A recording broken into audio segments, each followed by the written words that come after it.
speaker is, the topic is the evolution of social class and race as key themes in American young adult sports fiction. Our speaker is Dr. Dennis Gildea, who has a doctorate in mass communications at Pennsylvania State University.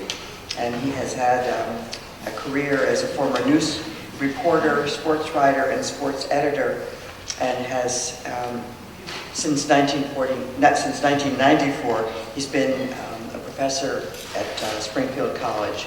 So please welcome Dr. Gildea, and please also, while you're thinking, write down your questions, because we will be having the questions again after this presentation.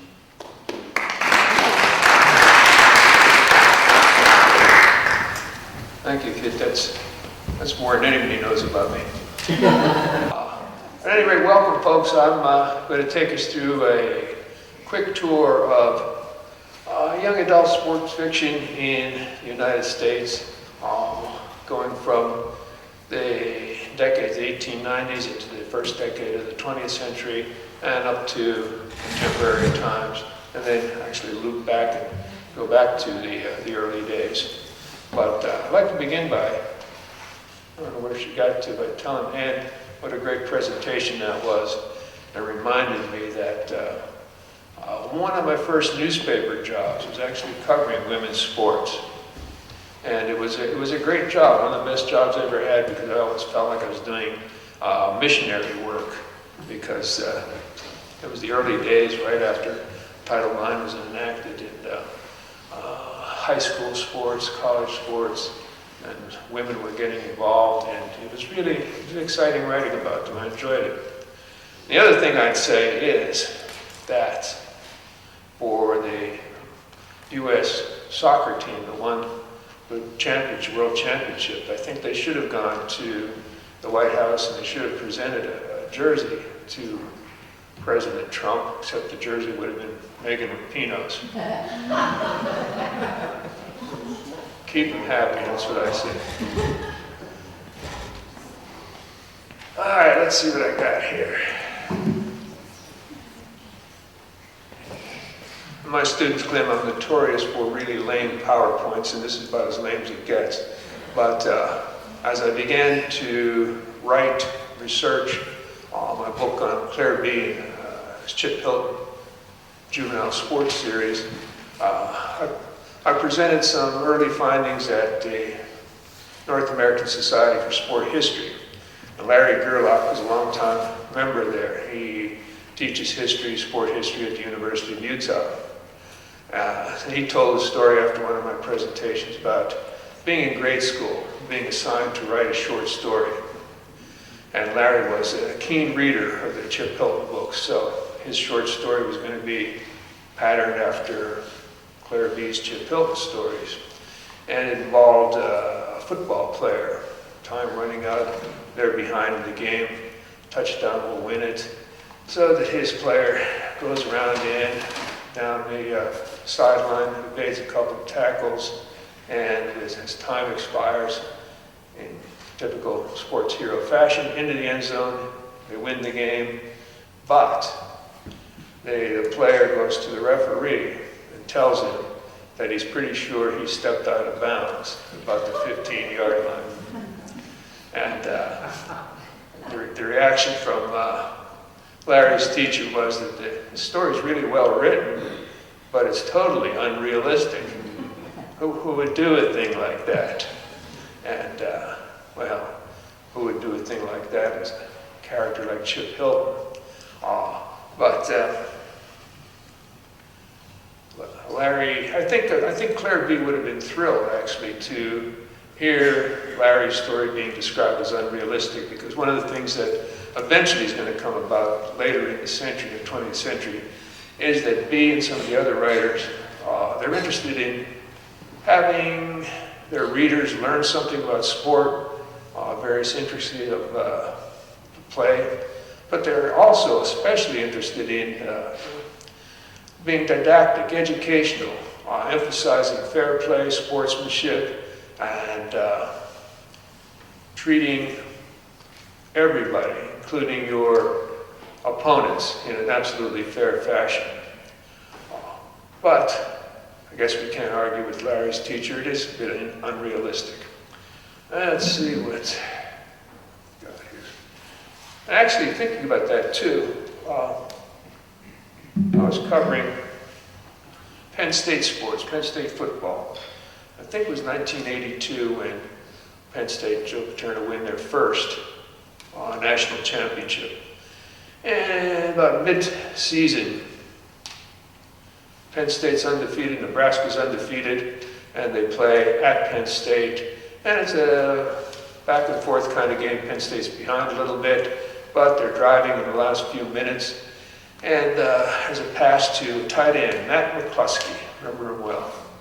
And he catches the pass, keeps the drive going. They go in for the score. Penn State wins the game, and then eventually they beat Georgia for the national championship. But the Nebraska people contended, and I think correctly, that when McCluskey caught the pass, he was actually out of bounds. So that Nebraska made up T-shirts with the gridiron and then just a little notch off to the side that they called McCluskey's corner. And nobody was confessing that he was out of bounds. All right, so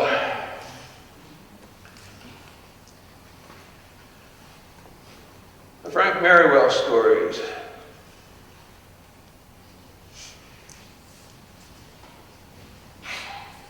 Written under the pen name of Burwell Standish. Gilbert Patton is actually the fellow who wrote them. This is the original. This is the one that really popular publishing house in New York, Street and Smith, talked Gilbert Patton into coming up with this Frank Merriwell character and writing a whole series almost every week. He churned them out in an amazing fashion. They appeared in Tip Top Weekly and sold for this one for 5 cents, eventually for 10 cents. And baseball, of course, was the big sport at the time. This is the time when Cooperstown is becoming the alleged starting place for baseball, which is not quite true, but that's okay. And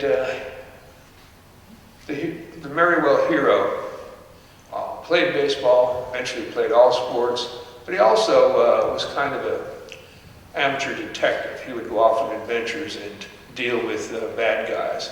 And often for games, he'd be kidnapped, kept away from the game, escape, show up the last minute, win the game with a Merriwell conclusion. These Tip Top Weekly was so popular that Claire B, as a young man, young boy, his mother died when he was about 8. He went to live with an aunt in Grafton, West Virginia. Grafton is a railroad town, so that his aunt ran a rooming house, and he had the advantage of having the railroad workers come stay there every night, and they would bring Tip Top Weeklies along, so that he never had to buy them. He read them faithfully, and they had a huge influence on his life as a kid and later on. So yeah, Merriwell was the original and extremely popular. Also popular, but a little bit less so, is Lester Chadwick's Baseball Joe books. Again, sticking with baseball, which dominates the early days of sport fiction.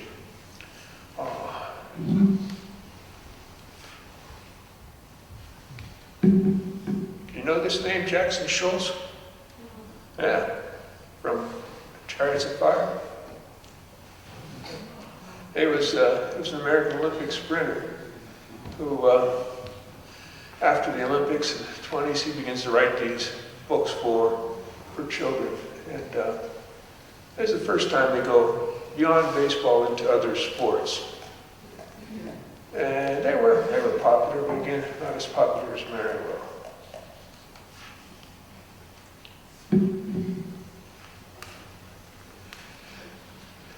John R. Tunis, sports writer, really kind of reformed character, writes, this is his first young adult novel, Iron Duke.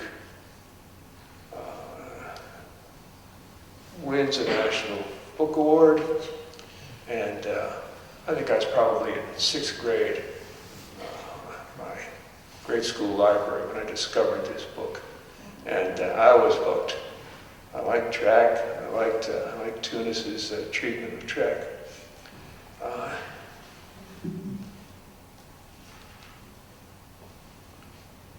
And this one is indeed the first young adult sports fiction book that I know that features a woman athlete. And I could go on for a long, long time on this because I've got a colleague at Springfield College who thinks this book is disgraceful. What year? You aren't supposed to ask tough questions. What decade? Late 30s, I believe. Yeah, I think. But at any rate, yeah, she objects because this character is kind of based on Helen Wills. Rises through the ranks in tennis, goes up to Wimbledon, she's winning Wimbledon, and then Tunis has her quit abruptly. And my colleague claims that this is because she's a woman, and he doesn't want her subjected to the pressure of big-time athletic competition. However, he does the same for the Duke in the track story. The Duke goes to the 1936 Olympics in Berlin, wins the 1500, and then the American Olympic Committee, as it was known then, wants him to do a tour throughout Europe, and he's had it, so that he quits. And really quite a few of Tunis's works deal with, I guess you call it courage to quit. That when you feel too much pressure, when sports begin to dominate everything in your life, it's time to get out and resume a normal life.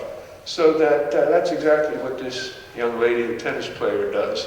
And I'd argue it's not sexist at all. It's consistent with Tunis's approach to sports and overemphasis in sports.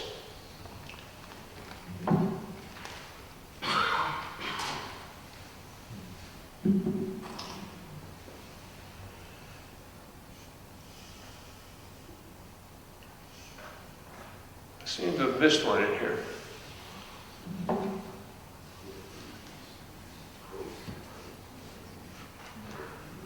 Yeah. There you go. At any rate, this is my book on Claire B. and Chip Hilton. And Hoop Crazy is the name of one of his early novels. And it's a pretty remarkable book because it's based on his experience taking his Long Island University team in 1951 to Marshall University in Huntington, West Virginia. And B was one of the few coaches in those days who had a number of African-American athletes on his team, so that they attempt to check into the hotel in Huntington, West Virginia, and the manager tries to get his 2 black athletes into separate quarters in the African-American section of town. And B says, nope, that's not going to happen, that we're not going to play this game, we're going to leave.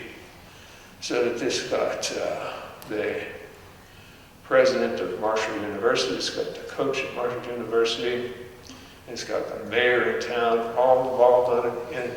And B1, his players stayed with the team in the hotel, and he reprises that situation in Hoop Crazy. He also, in his 51 season, a difficult season for Claire B, because his team was ranked as high as number 3 in the country. And then he had the player of the year, sporting news player of the year, Sherman White, one of the African-American athletes.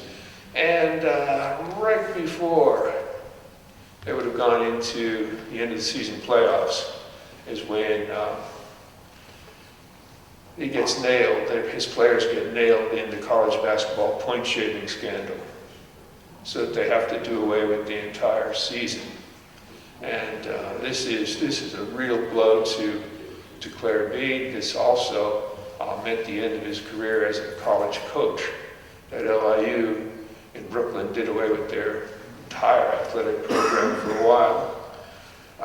And this also led to, I think, a different approach to the themes in his books, because he then becomes more of a reformer. Chip Hilton, his star athlete, is All-American, high school All-American football, basketball, major league prospect in baseball. And by the time he goes into the next book, he's a freshman at State University, doesn't have a scholarship. And B deliberately makes it clear that he doesn't want a scholarship, that he's going to be an athlete or an athlete second, a student first. And this is really has to do with overemphasis. I think I got something, yeah. This is the book, Freshman Quarterback, where the All-American is suddenly second string and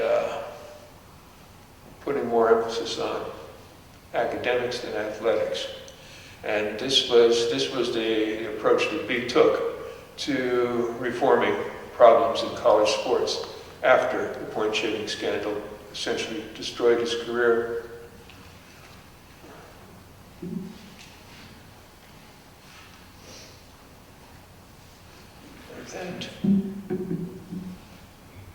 That appears to be it. What happens is, as the B goes on into the 1950s, 1960s, there's more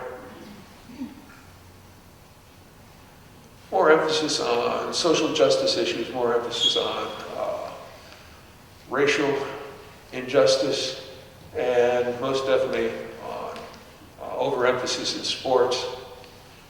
Not so much gender with B, but concentrating instead on problems in sports and trying to work them out through his books. I said also that I could take it up to this point and beyond. Actually, Mike Lubica, you know the name now, is writing books for young adults. How successful they are, I don't know. But when B died in the early 80s, Lubica had a great column in I think the New York Daily News, which he spent some time rehashing B's coaching career, but for the most part dealing with how influential the Chip Hilton books were for him when he was a kid. So that he is now doing the same thing. He's writing these books for young adults and emphasizing the same sorts of things that B did back in the 50s and 60s. And I think that is probably it. Thank you, folks.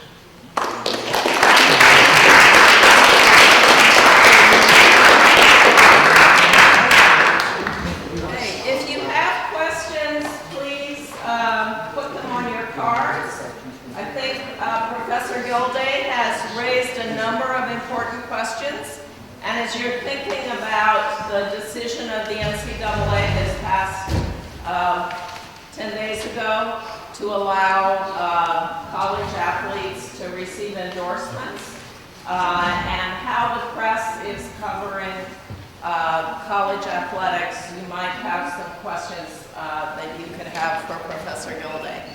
So if you've got questions, take some time to write them down, and Ellen will collect them on that aisle, and I'll collect them here.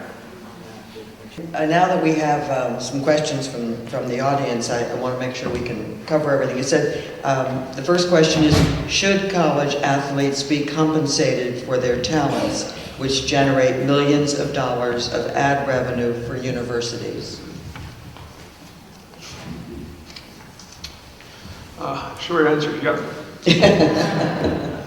Yeah, that's long overdue, I think, and I don't think it's going to cause any real problems. It might have caused a problem when California was the only state to enact that sort of legislation, because then athletes would have naturally gravitated to California schools to try to make some money, I believe. But I think in another year or so it's going to be nationwide, and I don't see any problems with it. Long overdue. There was a fellow, Dick DiVenzio, unfortunately now dead, who played basketball at Duke, whose father was a really successful high school football coach from Western Pennsylvania. And DiVenzio, after his days at Duke, tried to start a union of college players, and it was unsuccessful. But I think that he'd be pleased to see that things are coming around the way he wanted them to come around. This question is, how old were you when you got started writing? I was about Larry Gerlach's age, 11, 12, writing stories up in my attic. Yeah, I still have one, 63 pages in a notebook. I'd be glad to share it with you. And then, how did you develop a passion for Claire B's books? I grew up in a sports-oriented town in Pennsylvania, right across the street from the high school and the high school football field. My father played football, so that he would drive me every now and then to nearby town bookstore. I'd buy Chip Hilton books 2 or 3 at a time, read them, and enjoy them. I still run into people my age who read those books when they were kids and still like them. My wife's over there, and she knows that if I ever get a cold or I get sick, I'll pick up Championship Ball, basketball story, repair to my bed, and read Championship Ball for probably the 32nd time.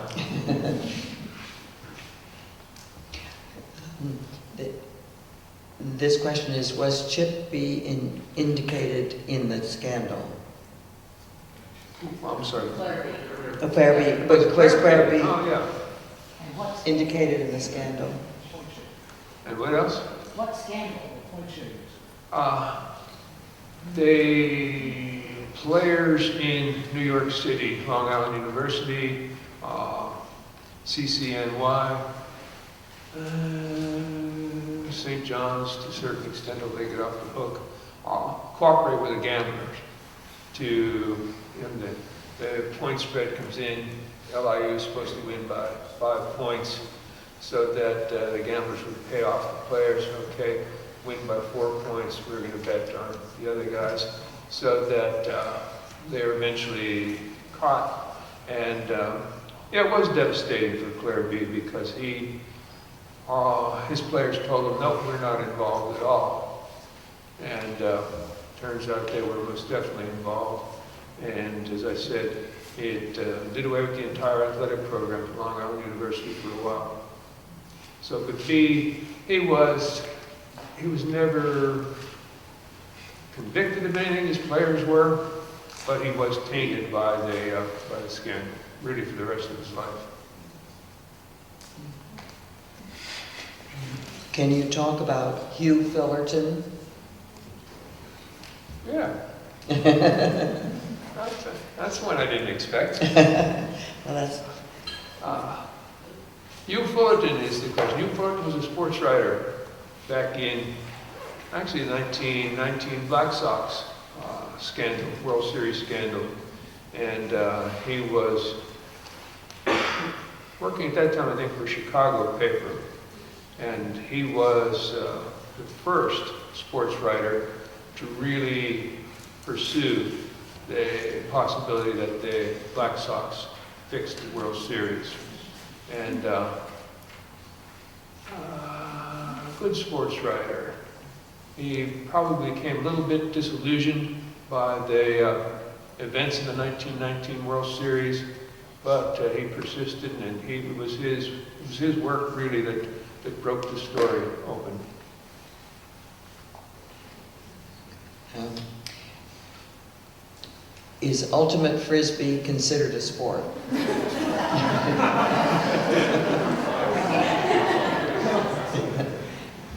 I'm just Is there any vodka for this? Well, we live in Amherst, and ultimate Frisbee is a huge deal in Amherst. I gotta admit, I've never seen an ultimate Frisbee match game, but sure, it'd be considered a sport. At least I'd call it a sport. I think there are physical skills, mental skills involved, speed, agility, all the things that would go into constituting a sport. So I'll say yeah.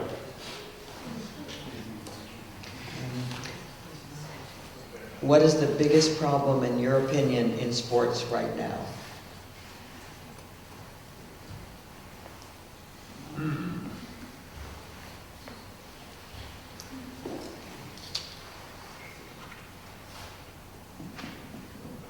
Could very well be saturation, that there's so many cable channels devoted to sports that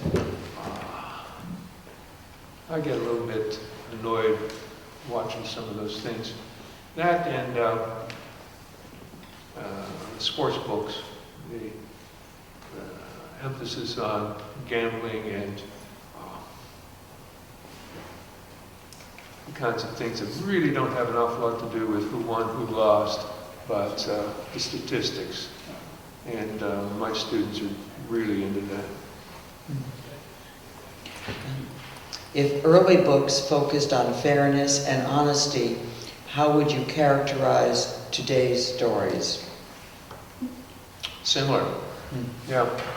Yeah, that I think that really in terms of the evolution of social class, racism, gender issues, yeah, they're pretty similar. Also, the sports background.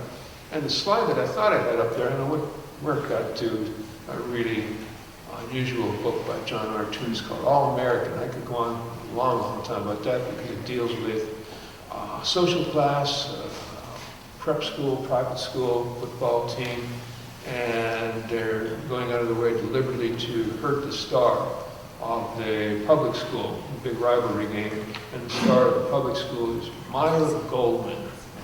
And Tunis makes it a point a couple of times to talk about how Goldman's father runs a clothing store in town, and you get anti-Semitism in there, you get racism in there also because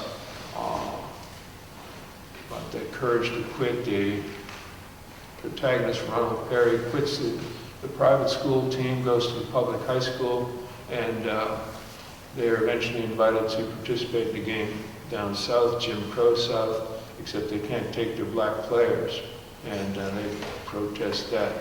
So that's 1940, 41, thereabouts book. What's the most significant change you've seen in coverage of college sports?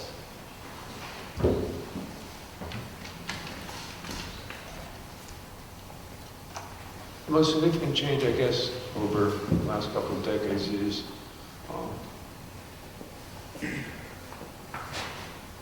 more of a focus on the individuals rather than just here's how the game wins.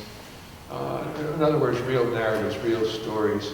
And I tell my students that this is actually a great opportunity because you can write.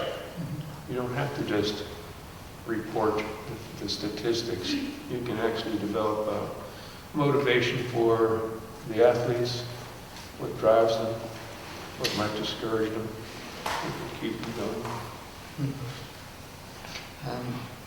Are many current sports books about female athletes? If not, why not? It's actually something I'm not totally familiar with. I think there are more dealing with female athletes now. Oh yeah, definitely more now than there were in the past.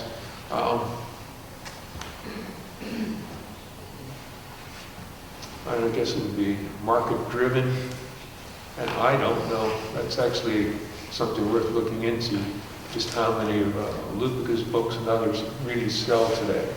I don't know how many young people are reading the way they did in the 1940s, 50s. So, but I believe there are more female athletes being featured. Your students at Springfield College in mass communications, what kind of professions are they going into? How are they finding the current situation? I guess much to my surprise and maybe theirs, they're actually getting jobs. So that's very positive. They runs the gamut from newspaper jobs. One of my students, a good student from last year, is working as a sports writer paper in Northampton. Some of them are into television, some of them latch on to ESPN or the New England Sports Network. A lot of them go into online journalism, masslive.com, that sort of thing. Mm-hmm. And that's a good start. Yeah, so you're it's a whole career that is developing in so many different ways. It is. Many that we wouldn't have imagined just a short time ago, but the opportunities online are so growing. They are growing, and it does give them a chance to really write too, which is good.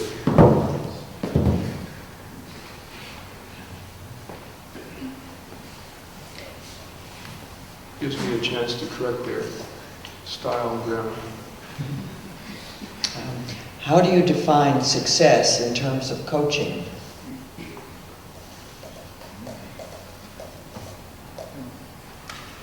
There's a loaded question. Definitely not just wins and losses, but I think that what a coach with the program is able to accomplish in building, I guess, decent human beings. It'd be great if they won, but yeah, just not cheating, not abusing power, and coaches certainly can do that.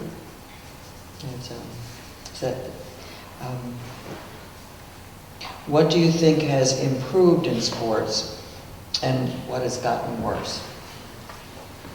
Well, there's little doubt that I've gotten a whole lot worse. What's improved, I think, is a lot of the training, the technology, really the intelligence that goes into to training athletes, training teams, and the downside is, it goes hand in hand with that, is performance-enhancing drugs. That's particularly in the international Olympic level, that's going to be tough to deal with. Great, thank you. Did you play sports as a youth? I don't want to see this one, do I? Did you play sports as a youth? Oh, yeah. Yeah. Played football and baseball. I don't like baseball at all. You don't like baseball? I do not like baseball. To play or to watch? I'd rather play it, but there's a lot of time standing around doing nothing. And watching now, I didn't even watch the World Series. This question, should golf be a spring or a fall sport? Should what? Should golf be a spring or fall sport? Now, that's a New England question, isn't it? I suppose you live in South Carolina, that's an all-year sport. We're talking about what? High school golf, maybe? The best, I always contended the best time for sports because of the weather, golf, tennis, whatever, is the fall. That October, I remember playing tennis in October, and it was great, no wind. So I'm going to go with fall. And the leaves are nice. Are there other questions that we haven't collected? Or